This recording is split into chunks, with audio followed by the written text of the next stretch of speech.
This graphic granite sample is light in color, feels rough and irregularly fractured. It is graphic in structure.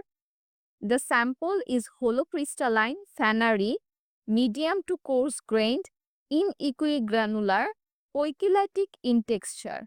The rock is composed of quartz and alkali feldspar, where quartz can be identified by its colorless appearance, vitreous luster, absence of cleavage, and feldspar can be identified by its flashy color, vitreous luster, and presence of cleavage. If you want to check out the optical properties, make sure to watch the microscope video. I will give the link in description or in comment section.